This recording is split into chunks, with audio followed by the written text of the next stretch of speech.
passado, diante das últimas indicações sobre as diretrizes nacionais, que você pode citá-las também, seria de inserir, então, a leitura desses meios de comunicação nos conteúdos para o ensino médio, para a educação básica como um todo.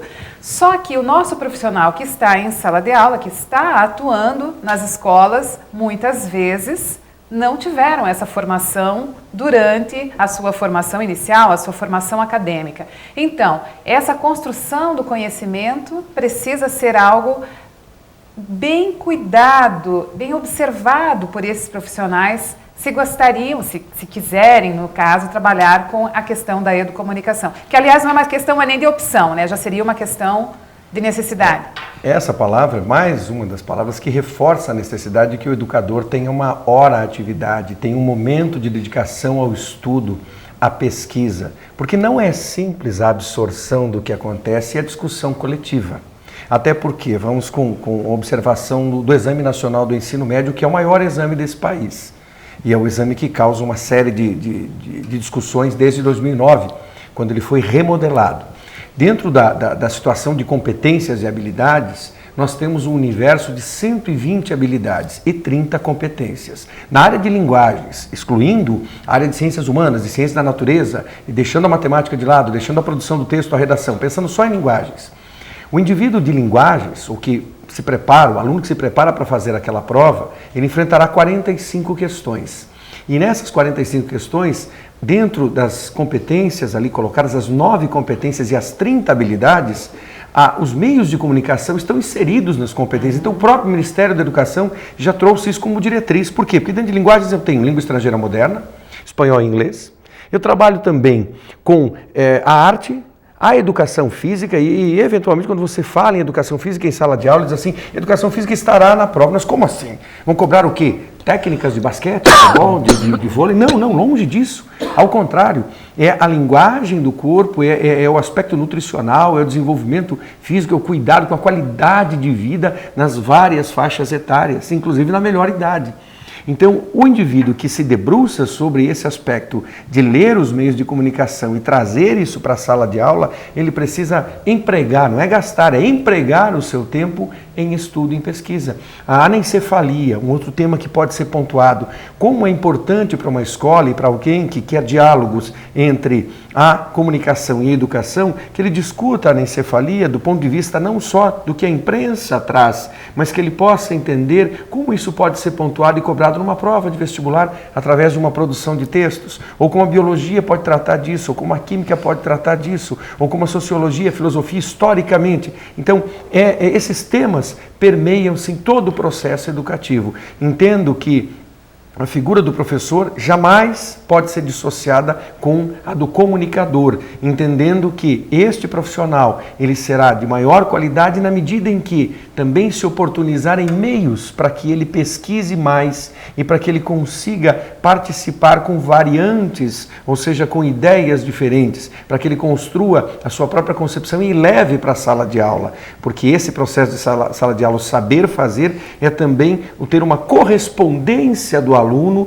do moço e da moça, em que se espera dele diante desse conhecimento que aparece pontuado pelos meios de comunicação. Nesse sentido, então, queria perguntar à professora Juliana como é que ela enxerga, frente a esses novos desafios, esse novo papel do educomunicador, como fazer com que o aluno tire proveito da leitura e da produção de textos, mesmo em meio a toda essa turbulência, onde é tão difícil a gente conseguir selecionar e acompanhar tantos assuntos diversos. Okay. Bom, eu acho que é extremamente importante aqui trazer um dado realizado pela Unesco, que foi realizado com 52 países em relação ao desempenho de leitura da população. E, infelizmente, o Brasil ficou em 47º lugar. Então, o que nós temos ali? Nós temos uma média de leitura por habitante, 4 livros por ano. Em contrapartida, em outros países que foram também, que a pesquisa também foi realizada, nós temos lá uma leitura de 10 livros, certo? Então é uma diferença assim extremamente discrepante. Porém, não é a quantidade que nos interessa, mas principalmente a qualidade desta leitura. E, novamente, a gente resgata, né, a fala do professor Marlos, quando hoje o aluno ele vai se deparar com que tipo de leitura no vestibular? Ele vai se deparar com que tipo de leitura numa entrevista? Então, nós precisamos fazer com que esse nosso aluno, ele deixe de enxergar a leitura como uma atividade para a sala de aula, para a escola, mas uma atividade social. Né? E essa atividade social exige dele um conhecimento. Né? E como que ele vai construir esse conhecimento? Treinando, lendo. Então, a gente fala, o profissional que trabalha com o texto, seja o professor da educação básica, o professor de letras, o pedagogo, o jornalista, ele precisa saber realmente ler, compreender aquilo que está lendo. Então, a gente percebe muitas vezes que a leitura ela é feita de maneira superficial, justamente pela nossa formação, como a professora Heloísa já comentou, né, é um processo cultural. Então, para que a gente desmistifique esse processo, né, esse novo paradigma, essa nova forma de leitura que a sociedade exige, nós precisamos preparar o nosso aluno para essas novas situações. Perfeito. E nessa linha, então, eu acredito só que o líder deve ter um papel fundamental nesse processo, correto, professora? O líder é aquela pessoa que se oferece até como modelo, não é mesmo? Sim. E nós estamos falando aqui em uma liderança no sentido, o educomunicador irá interpretar a leitura que faz para os alunos e fazê-lo de tal forma problematizadora que traz a leitura, o conteúdo da leitura para a realidade, para a vida do aluno. Na medida que ele faz isso, ele está apontando caminhos, ele está fazendo uma liderança pelo seu próprio desempenho. E eu vejo na área da educação que nós dissociamos a leitura de textos dos seus significados reais e do seu significado na realidade e na vida das pessoas, não é? A gente vê as pessoas querendo nem apropriar-se do conteúdo, mas apropriar-se do texto em si. Até a forma como eles leem, marcando tudo, não é? Então, nós vemos que o professor não se torna transparente para o aluno fazendo isso. Sim. E na medida que ele não é transparente para o aluno aprende pura e simplesmente reproduzindo os textos que está lendo. Então, nós precisamos fazer o casamento entre a apropriação do conhecimento, sua transferência para a realidade e a capacidade também de agregar valor a esse conhecimento já construído, construindo o conhecimento, sendo reconstruído, não é? É um processo. Exatamente. E que ele é construído de maneira a integrar todos os agentes desse processo que nós já vamos discutir melhor no terceiro bloco.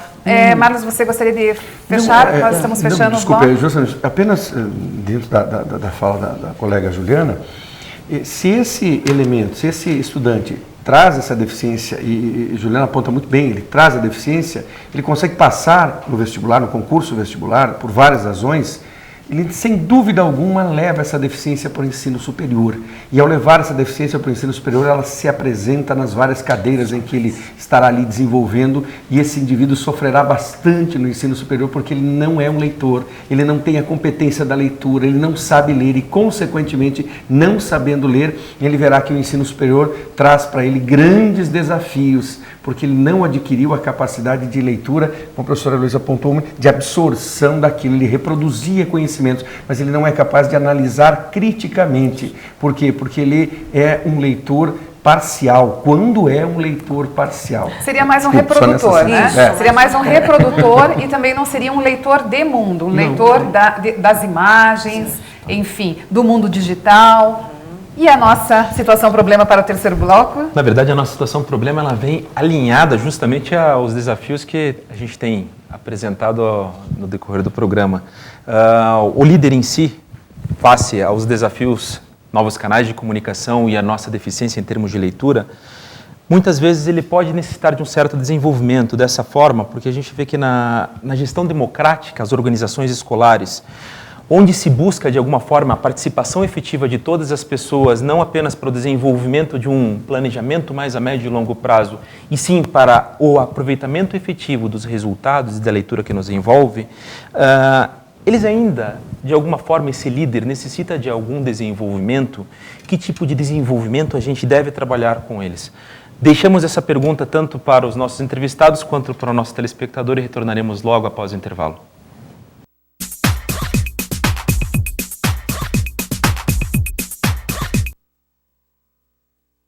Tudo começa pelo diálogo. Afinal, na cidade onde o abstrato conversa com o figurativo e o sagrado convive com o profano, é que nasceu uma escola de negócios que fala com o mundo. A ESAD, a melhor escola de negócios da Europa, se uniu à FI Business School para trazer para o Brasil o AMP, Advanced Managing Program, o programa de direção geral voltado a executivos que querem dominar a língua do sucesso. ESAD, o diálogo profissional e o acadêmico no mais alto nível.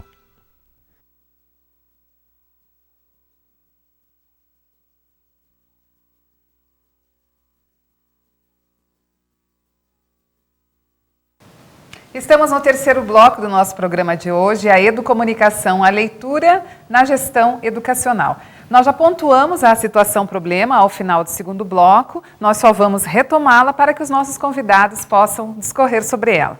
Então, atualmente nós chamamos a gestão que se coloca nas empresas educacionais, nas escolas, enfim, como um todo, no sistema educacional, como gestão democrática, em que todos os agentes devem participar, todos os agentes devem estar comprometidos com aquela situação de gestão. Bem, nesse caso da gestão democrática, ainda é possível e é necessário o desenvolvimento do líder ou dos líderes? Como cada um de vocês analisa essa questão sob o ponto de vista das áreas que estão representando? Professora Heloísa, por favor. Bom, eu diria que se não existir o exercício da liderança, não vai haver essa gestão participativa. Porque o que é a liderança? Ela é uma característica de uma pessoa empreendedora, comprometida, entusiasmada com o fazer e que toma iniciativas para fazer e assume responsabilidade. Daí, ela é participativa. E a liderança pressupõe coliderança. Marido e mulher devem ser colíderes na gestão da família e na educação dos filhos. E então, uma hora um toma a iniciativa e outra hora, só pelo olhar já compreende. Agora é o espaço do outro, o momento do outro. E é preciso haver essa articulação de energia na condução desse processo. Eu diria que nós, brasileiros, o nosso país, está com carência de líderes. Nós temos muito político, mas pouco líder. Porque o líder seria aquele que assumiria uma responsabilidade social. Nós poderíamos ter diretores de escola, bons administradores, mas não necessariamente bons líderes. Nós deveríamos ter um líder em cada sala de aula. O professor, ou ele é líder, ou ele é apenas um transmissor de conhecimento. E tem mais outro detalhe, nós devemos conduzir o processo ensino-aprendizagem de tal maneira que suscite o despertar, a coparticipação com os alunos naquele fazer pedagógico, ou por meio de estimulações na liderança, fazendo perguntas abertas, que suscitam a reflexão e dá espaço ao aluno de participar, para que a sala de aula seja o que ela deva ser, o desenvolvimento da liderança. Nós não nascemos marcados pela liderança, nós nascemos com o potencial para sermos líderes, todos nós. E, no entanto, precisamos desenvolver as competências para isso, a partir das oportunidades. interessante, professor Marlos, nessa linha, como é que o professor, o líder em desenvolvimento, o educomunicador, ele